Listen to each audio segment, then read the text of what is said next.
Hello everybody, I'm Godot Guru and today we're gonna add sound and a save system to a GTA game in Godot. Okay, so we'll start by getting all of the sounds that we need for the game. The first one is this little dev sound from itch.io, then another one from the same creator for the pain, then for the effort sound, then this one for the guns, and this one for the UI buttons. And of course, I link all of them in the description. Then in your project, go over and right click on the res and just make a new folder and call it sound. Then go down and click on it. Now for the buttons, I chose this little cursor for .ogg. I use specifically OGG because it's very much the best format for Godot. Then just drag it over and import. You can also import many others if you want. I just really like this one. Then I chose effort grant number 1, damage grant number 2, and def grant number 4. Then just import them too. Then for the gun sound effects, I chose to use reload 2, gunshot 16, and gun empty 5, all of them on the OGG format. You can also choose any other sound you want, maybe for different kind of guns, but I only have one, so it doesn't really matter. Now I'll just import them. Then the first sound we are going to use is the effort grant for when we jump. So go over to the player scene and click on it. And then simply just drag over the sound to the player like this. And then it will already create this little audio stream player on your player. I'll just leave the name as it is. And also the settings, they're pretty good. Then go up and open the script. And then go to where we jump. And right over here, just go down. And then let's get the sound from here. And just call play on it like this. And save. Really simple. Then go over to the NPC. But the thing is that I don't want just the normal audio stream player because it will just play the same audio no matter how far and in which direction the NPC is. Instead, we'll use a 3D one. So right click on the NPC and add a new audio stream player 3D. This one is going to be the damage sound. Then also take the damage sound and put it in the stream and then duplicate it. And right there, let's call this one def sound like this. And also put it over there. Now let's click on the damage sound and go over to import. And because it's a bit too long, we need to just click over here and trim it down. And then on the parts when it's silent, then it will just automatically cut it for you. Then just re-import. And then it should be a bit shorter like this. If you play now, then it will be shorter. Then go over to the NPC script. And right here, when we die, go down and play the death sound from here, just like in the player. And then if we're not dead, just go and put else. And instead call the damage sound like this. And that's it. Then you can save. By the way, if you click on the 3D sound, you have many settings right here. I just use the default ones. Then go over to the assault rifle scene. And right here, just import the gun empty sound, then the gunshot sound, and also the reload sound. And make sure to do each one separately because it doesn't let you do all of them at the same time. And then open up the script. Now for the reload, it's pretty simple. Just go down.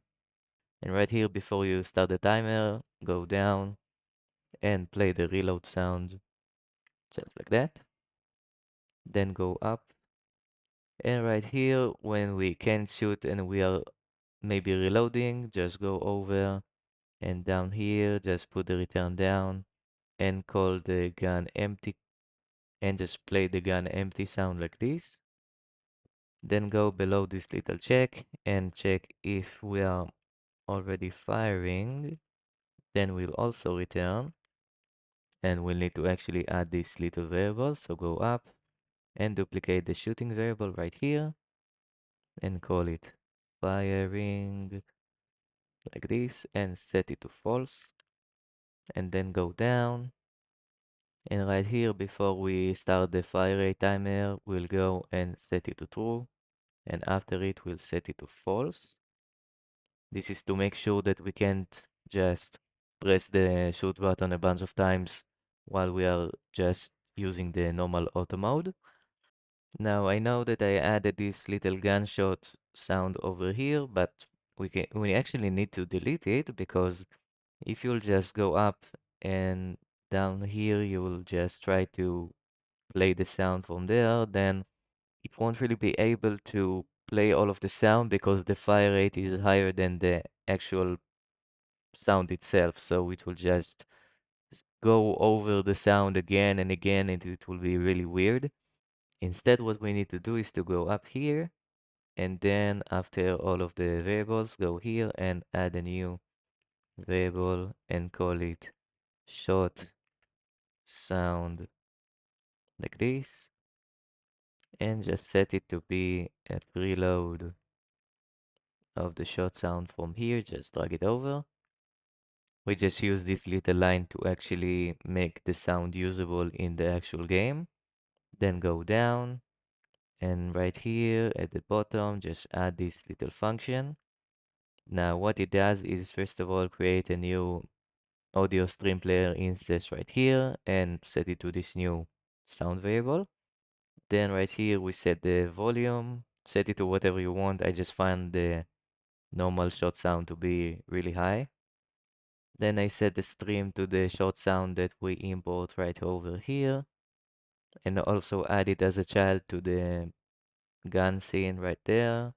And then after I call play on it, I create a new timer by the length of the actual sound. And when it's done, then I also just delete the sound so we don't have a bunch of sound nodes over in the scene. Let's also go up. And right here, when we wanted to just normally call the sound, we'll go and actually call the play short sound function like this. And now if we save everything and run the scene, then you can see just pretty normal. But if I change to the gun, let's also just jump for a second and you will hear it. Just like that, we have the jump sound. And if we now aim and shoot, then we just had the shot sound like this. And if we try to shoot without any bullets, then you will hear it will be empty like that. And if we just try to reload, then we have the entire reload sound like this. You'll very much need to match the reload sound to the weapon, because if you just try to make it faster, then it will be pretty weird, so I don't really recommend it. And let's go over and just shoot this guy like that. You saw he just made the sound and then he eventually died. And I'm not sure if you can hear it, but it was also from his direction, and it was pretty quiet because it was pretty far. So let's go over to this guy, and instead let's just use the knife, and if we try to hit him, then you'll hear, okay, I didn't manage to do it. Okay, he just died like that, and it was a bit higher in the volume because he was right next to me. But if we just open up the shop and try to press on this button, we don't really have much sound. So let's also add sound to this one. So escape, and then right there in the UI, just go over here in the ready function and paste this little code. Now we have this little setup sound function. And as you can see, I just take a little node right here, and then for all of his children, I just check if it's a base button. And if it is, then I connect this little play sound on the sound that we have right here, and then also call setup sound on it. So what it does is if we go over to the player, then you can see we run the code on the UI right here, and then for every single child of it, it will try to see, and if it's a base button, then it will connect the press function to the play sound function of the UI. And then for every single one of his children, then he will also run this setup function. So for very much all of the children under the UI, it will just try to check it. So we run the function here at the start, and it will eventually go over even to this little button right here, which is really cool. But as you can see, I actually don't even have the sound yet. So let's go over and in the UI, just drag the sound from here, and that's pretty much it. And make sure that if you're using a different kind of sound, then you correct the reference. And also make sure to call it in the ready function right here on the node itself. And now if we play the game, then we can go over to the shop and click on the button. And just like that, we have sound, which is really nice. So yeah, this is sound for this game. Now let's go over and add the last part of the game, and this is going to be the save system. So exit. Now the first step to actually make some kind of save file is to go up to the res folder and right click and create a new script. And this is going to be just called game underscore save like this. And right here you need to click, and instead of inheriting from a normal node, you'll need to search for resource like this and select it instead, and then just create it. Then go ahead and find it right over there and open it up. Now the first thing we need to do is to give it a class name. So like this, go and class name like that, and let's call it game save like this. And then for the variables that we're going to save, make sure that every single one is an export type. And the first one is going to be money. And make sure to add this and give it the actual type. This one is going to be an integer. Then duplicate it. And the next one is going to be the position of the player. And it's going to be a vector3 type. And the last one, just duplicate again, and it's going to be all of the guns that we purchased. So purchase, which I hopefully wrote right. And this is going to be an array type. And the type of the array is going to be a string for all of the names of the weapons that we bought. And you can very much save every single data in the game that you want, maybe like the time of the day or anything that you might need to add in your game, but I just wanted to keep it simple, and this is very much all I wanted. So now let's save this, and let's get over to the player. Till now, you probably just pressed F8 or maybe escape or something and just quit the game over like this. But if you want to actually save the data of the player when we exit the game, then we'll need to do it with a special input action that will actually call the save data function before we just quit the game, and that's it. So let's go over to the project settings and make a new input action right here and call it quit. And for the actual key, I'm just going to use this little quote key, whatever. You can also use escape if you have it, but in my case, escape is already bound to normally exiting the game.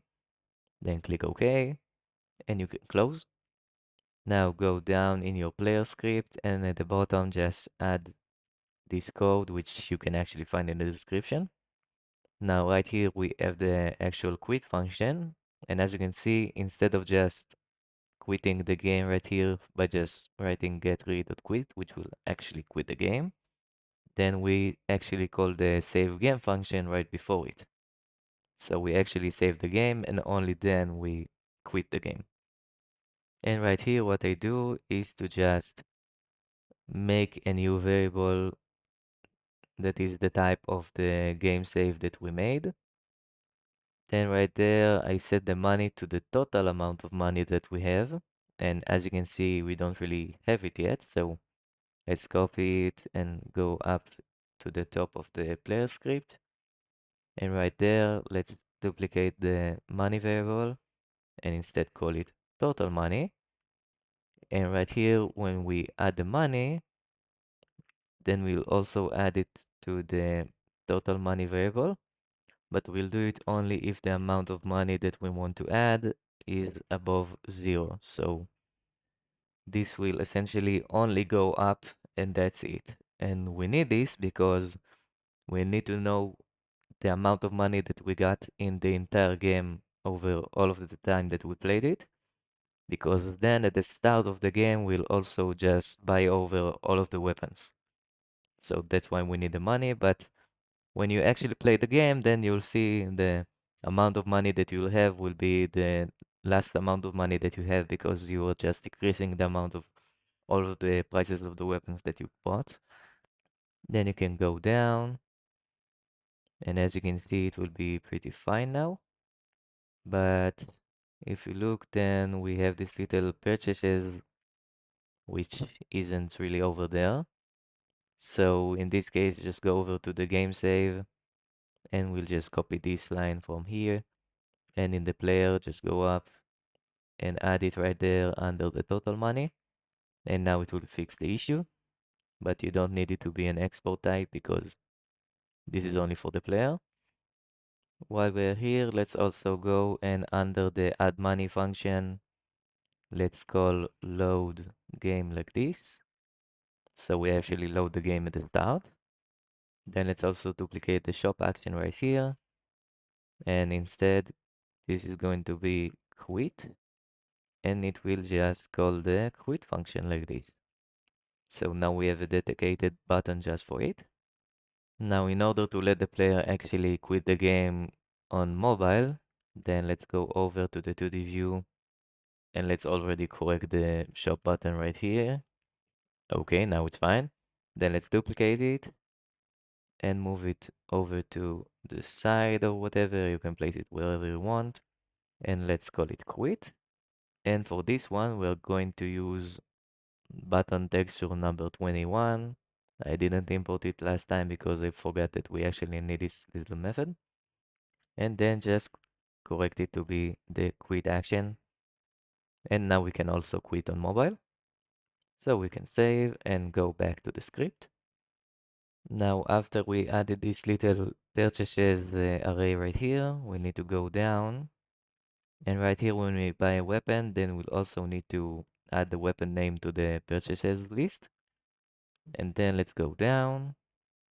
And as you can see, after I set all of the variables inside of the file to be the ones that I actually need, also the position right here, then I call the resource saver and actually save the file right here to this little path.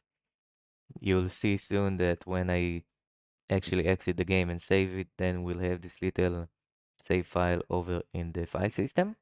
And then when I load the game, I create a new file and then try to load the file from the same path.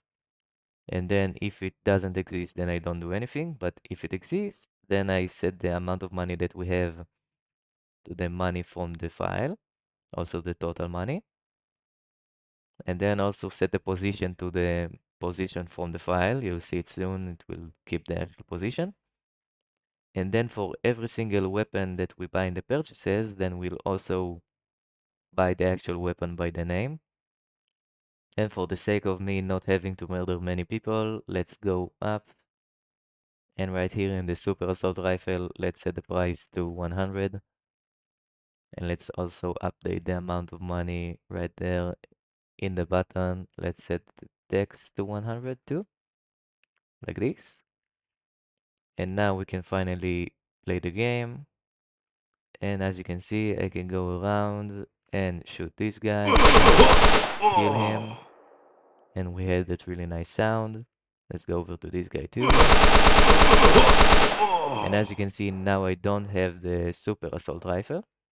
But if I go over and buy the super assault rifle, then it will disappear. And I can go back and now we'll actually have it. And if I press the actual quit button and not the normal escape button that you use, then we'll quit the game.